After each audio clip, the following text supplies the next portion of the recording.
Hello, beautiful people. It's Cinderella. Welcome to the channel. Today we're back again with another video, and this is about Ryan Reynolds, Blake Lively, and Justin Baldoni. We're gonna check this together. This is from the channel Sloan.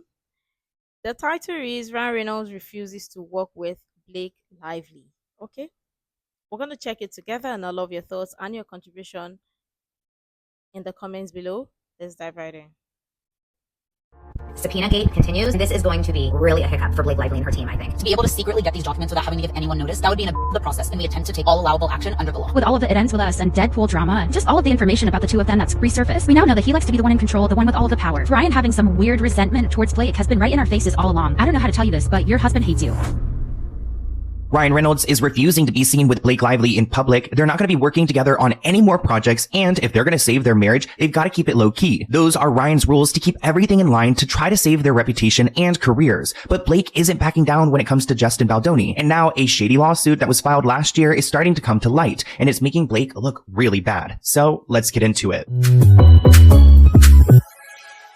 Ever since Blake Lively filed the It Ends With Us lawsuit, everyone's life has been falling apart. Justin Baldoni's career has taken a hit, Ryan Reynolds' career is suffering, and Blake Lively's own marriage is falling apart. I would be pretty upset if I were Blake reading these headlines that Ryan Reynolds won't even work with his own wife anymore. Part of the reason why they were a power couple was because of how involved they were in Hollywood, but to try to separate them into two separate entities and to not look at them as a couple will be difficult to do. Ever since these two were spotted at SNL's 50th anniversary, it seems like they're trying to fly solo. We've seen Blake at the donut shop. We've seen Blake going and promoting Another Simple Favor, all alone. A source close to the couple says that they're trying to keep their professional lives separate. Quote, Ryan and Blake both now realize if their careers are going to survive, they cannot be involved in the same projects because everything will be heavily scrutinized. Ryan's career could also take a hit if Hollywood stops seeing him as the nice guy. If this case spirals, it could chip away at his sterling reputation. Now, I've talked to you guys before about their relationship, and I feel like Ryan's always treated Blake less than he is. It kind of reminds me of his relationship with Scarlett Johansson. He could not deal with having a superstar as a partner, so he wants someone who's,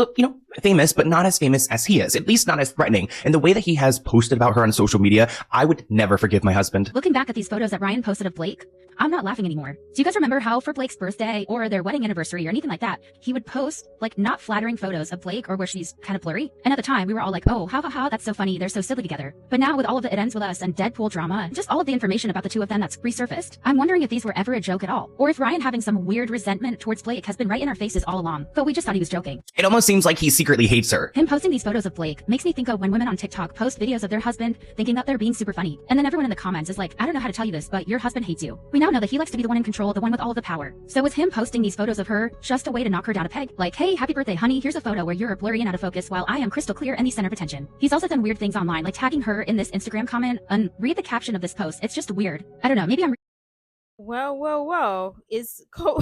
We already knew, and we already have talked about this, about their marriage and whatnot, and the fact that to them they thought or they think this is funny, and lots of people actually prior to this lawsuit actually thought all of this was funny, was interesting, cute couple vibes, couple goals, and whatnot. None of this is funny, and it just goes to tell you that okay, maybe they have a weird relationship in their marriage or whatever, and they just want to present this picture perfect or perfect social media marriage that everything is going on fine, when maybe it may not be going on fine, but who knows. It is their marriage and both of them should not leave each other. That is what I'm obviously praying for them not to leave each other, because the both of them, they're cut from the exact same cloth. But obviously I find it really really appalling that people just really think that everything has to be or be pointing all the blame to Ryan Reynolds. Are you guys for real? Like, listen, they both of them, they are the same duo. Like, they're perfect together. They know where they are meeting, or they know where they met. And obviously, the two of them, they are the same. For me, I'm not just gonna say, oh, it's just Ryan Reynolds. No, it's the two of them. The two of them know exactly what they're doing. Just because people have not gone to her page and deeply scrutinized it, or maybe she's not posted or uploaded or shared some things that maybe people will look at like, oh, she too, she's doing the exact same. Doesn't mean that, oh, she's not in on it. She's very, very in on it as much as he is uploading it. Let's just be honest. Let's just be true. Because if she's not okay with this, she knows exactly what to do. Nobody's saying anybody should leave their marriage or whatever, but she knows exactly what to do. But she is very much in on this. A little too into this, but I'm definitely looking at all of these photos in a whole new lens after all of this stuff that's come out recently. What do you think? Is it a stretch or worth considering? Now, I came across an interesting article inside Ryan Reynolds' desperate bid to save his image amid Blake Lively's $400 million legal battle with Justin Baldoni. So, I mean, that's a good sign for Blake that Ryan is trying to save. Now, in regards to the court, it looks like Ryan was behind the decision to request a gagging order against Justin Baldoni's legal team to try to shut up his lawyer, Brian Friedman, from doing any more press. Now, we know that the lawsuits have been filed, but Blake and Ryan upped the tensions on Tuesday when they asked that a protective order be issued against Brian Friedman, who they accused of launching a harassing and retaliatory media campaign against them, because he's going and advocating for his client, which he should be. I mean, I don't think that Justin Baldoni should be going and doing these interviews himself. He hired Brian to kind of go and do his dirty work. But it seems like Ryan was stressing out, so he wanted to file this protective order to try to shut up the attorney so that he stops talking about Ryan Reynolds' connection and any of the other projects that Ryan Reynolds has going, because he has a production company with a lot of movies and things in store, so it would be pretty bad timing if his reputation tanked. Ryan is also concerned for Blake's career, because it turns out that Lily Bloom, this character she played for It Ends With Us, was supposed to be her I made it moment. I mean, she was able to go and sneak away with getting her cut. She was able to go and get some credits. So she wasn't only a lead actress, but also behind the scenes technically. So if this movie did really well at the award shows, then it would be a great look for Blake, but it ended up backfiring. Ryan's source says that he's concerned for her well-being. She's deeply affected by all this, and he is as well. This is a nightmare for everyone involved, and the fact that it doesn't seem to be coming to an end anytime soon is even more unsettling for everyone. Now, unfortunately, Justin Baldoni's attorney Brian Friedman's house burnt down in the LA wildfires, so Ryan isn't making his life any easier. One of the reasons why Ryan is trying to stop Justin's attorney Brian is because Brian released that unedited footage to the media, and which makes Blake look like she kind of enjoys what's going on with Justin Baldoni.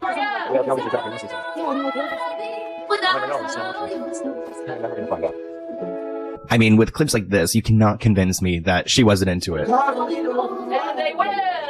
I guess we don't stop. And Emily and I have we have this moment where we've done it for 5 minutes. It's I think you would find it terrifying. It's literally, we literally do each other. And time stops. Yeah. But that's just how it's been for us from the beginning. No, we're like, oh my God.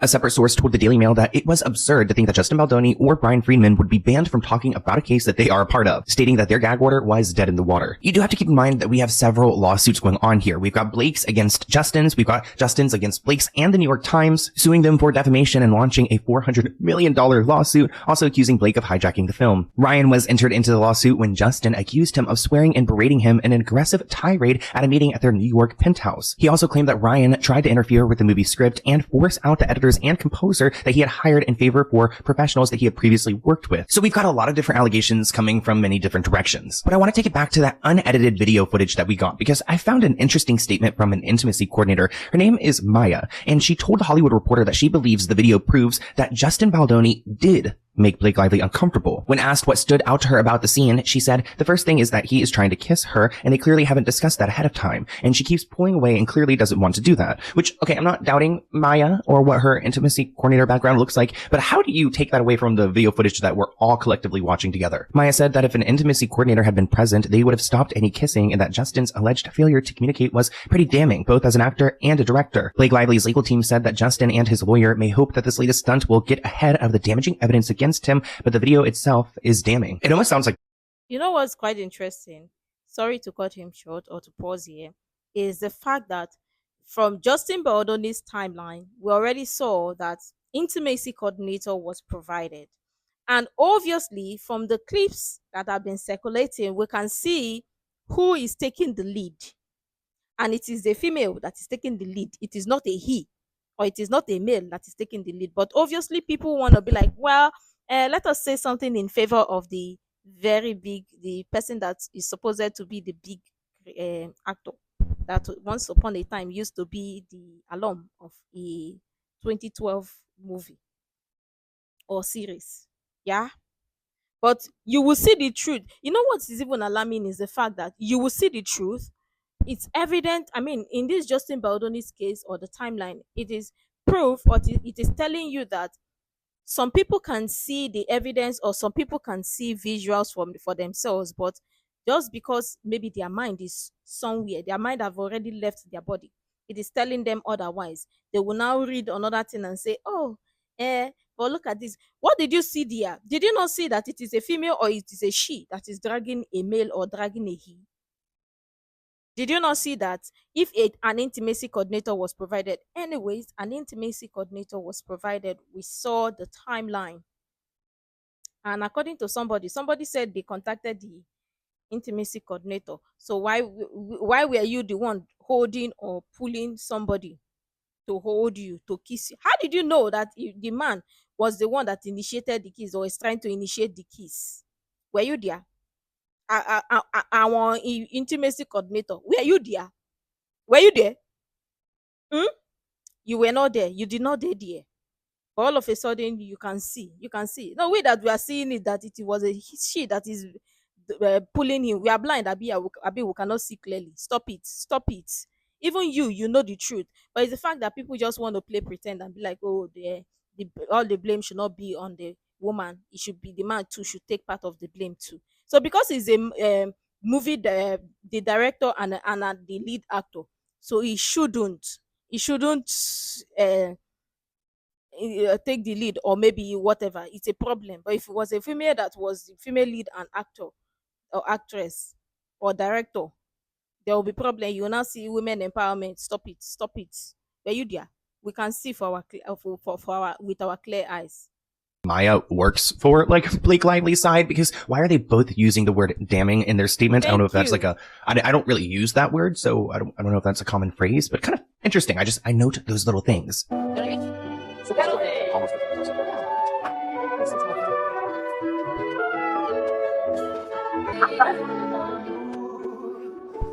If you should ever leave me, right across again, but I can still go on, leave me. The world could show nothing to me, so I thought would live me. I mean, it's a romantic scene. I don't know what the actual story is supposed to be here, where they are within their relationship. I mean, I don't know. Isn't he supposed to be like harmful towards her? That's what my understanding, right? God only knows what I feel. God only knows what I feel without you. God only knows, God only. So I don't know. I mean, they're actors. I don't know exactly what goes into that. I have seen before, like on set, you have to stay there for so long for the camera to focus and to get everything right. So Emphasis on that. They are actors. But all of a sudden, somebody that does not know how to act came and say, oh, he said, I smell good. Oga, stop it. He did not say he smell good. He said it smell good. Actors. Emphasis on actors. But no, authorship.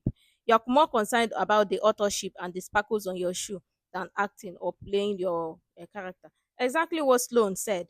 Actors. Actors.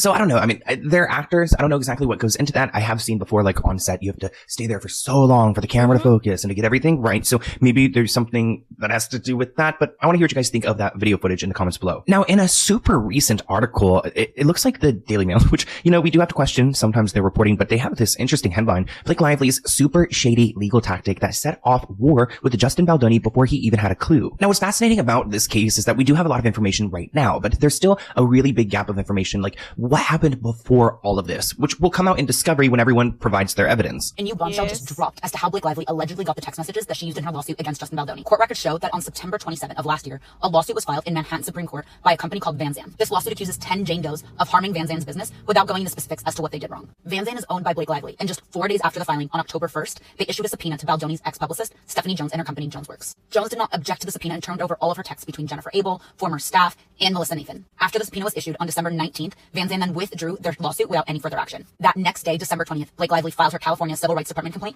accusing Justin Baldoni of SH and retaliation. Justin Baldoni's attorney has spoken out, stating, "This appears to be an end around, skirting the process. To be able to secretly get these documents without having to give anyone notice, that would be an abuse of the process, and we intend to take all allowable action under the law." On the other hand, Blake Lively's attorneys have stated that this newly uncovered lawsuit is common and entirely appropriate, and they've accused Justin Baldoni's attorney of a faux outrage. Now, legal experts are calling this case that Blake Lively had worked on with her lawyers a sham lawsuit, describing it as super shady. This was a tactic that Blake's team decided to take to go and to receive like text messages from Justin Baldoni's publicist without Justin's legal team being aware aware that she's doing this, so she can kind of slide and get the information before they can detect it and stop it. Brian Friedman, Justin's attorney, said that he had no idea about this lawsuit. Blake's lawyer said the newly uncovered lawsuit was common and entirely appropriate, and accused Brian of fake outrage. Court papers show the shadow lawsuit was filed in Manhattan Supreme Court on September 27th of last year by a company called Vanzan. Vanzan? The lawsuit accused up to 10 unidentified individuals of harming the business's reputation. So I don't know what they did wrong. They don't actually list that here. There's 10 people and a company called Vanzan, and somehow it's connected to all of this. Here is a copy of the legal filing that we have found, and you can see it's Vanzan versus Doe's 1 through 10 inclusive. The only name we have in this paperwork is Samantha Cates. She's a New York attorney, but they don't list Blake Lively's name or anyone else's name anywhere in this paperwork, which is shady. 4 days after the filing, on October 1st, Samantha issued a subpoena to Justin Baldoni's ex-publicist, Stephanie Jones, and her company Jones Work, demanding all documents and communications relating to Blake Lively, her husband Ryan Reynolds, their companies, and Justin Baldoni. Stephanie Jones, I don't think she knew what to do here, so she ended up turning over a bunch of things to Samantha, this attorney, even though she doesn't even really know who's behind this suit. The text showed that Justin Baldoni, Jessica Abel, and Melissa Nathan coordinated a negative publicity campaign against Blake Lively, even while they were meant to be promoting the movie in 2024, which is why Blake Lively is trying to go after him. She does really blame everyone else but herself for her bad reputation, and you know what? I can see in part why the Justin Baldoni case doesn't make her look good, but also I keep thinking about those worst moments that she's had in these interview clips where she just comes off terrible. Why is Deadpool Wolverine sold out? I'm sorry, I got distracted back there. I feel offended, but we're not out yet. That's fine. I'm happy about that. The Dance With Us is in theaters now, so grab your friends, wear your florals, and head out to Lily Bloom is, oh, look at me in flowers, Lily Bloom. It's neoprene. You just like go deep sea diving in. This movie is going to affect people, and they're going to want to tell you about their lives. So if someone understands the themes of this movie, comes across you in public, and they want to really talk to you, what's the best way for them to be able to talk to you about this? How would you recommend they go about it? Like asking for like my address or my phone number or like my location share. Or I could just location share you, and then we could. I'm just social security number. I'm a Virgo, so I'm like, are we talking logistics? Are we talking emotionally? Well, I'm not the type of actor who can act without producing. You know, like I can't. You can't just put me in any clothes and give me any words and have me step in and transform. And Somebody that does not know how to act is saying, I'm not the type of actor that's know how to shapeshift. Oh God, we know you don't know how to shapeshift, that you're not even an actor. You're not even good at it. You should rather be staying somewhere where you belong. Authorship too does not even belong to you, because do you think that those people that got the authorship, they just woke up from their sleep and decided that they want to be author? It came with lots of sleepless nights, and can you even do it? You've not even finished the actorship that you're acting. You want to be authorship or producing. Stop it. Stop it. And obviously, you know what I love mostly, or love the most about this It Ends With Us saga between Justin Baldoni and Blake Lively is the fact that the things that most likely in your daydream you will not even believe would have happened is what is happening here. And every day, by the day, by minute, or as time goes on, every information, new information keeps popping up by the minute. And it's quite interesting. And it's not even making Blake Lively look any good. But again, Blake Lively refused to listen to my advice. Maybe she will listen to somebody else's advice. Go and buy the biggest mirror, or if you cannot even find the biggest mirror, have your sculpture, carpenter, or whoever is a mirror designer or does mirror, whatever the name you want to call them, have the person decorate the biggest mirror you can find. If they cannot do it outside, let them do it inside your house and put it and look at the mirror. The person you find inside the mirror, that is the person doing you. That is the only advice I have for you, Blake. But other than that, sorry. Act without producing, you know, like you can't just put me in any clothes. Security number. I'm a Virgo, so I'm like, are we talking logistics? Are we talking emotionally? Well, I'm not the type of actor who can act without producing, you know, like you can't just put me in any clothes and give me any words and have me step in and transform. In one of those text messages, we saw Melissa Nathan write, "We can bury anyone." So it looks like they could destroy Blake Lively if they wanted to, which doesn't make Justin look good. Samantha then asked for the Van Zandt suit to be withdrawn without any further action on December 19th. So she filed it, got the information she wanted to with the subpoena, and then pulled out, which seems rather convenient. The following day, Blake formally filed her California Civil Rights Department complaint against Justin Baldoni, accusing him of harassment and retaliation. Records show that Van Zandt was found founded in 2010 in Delaware.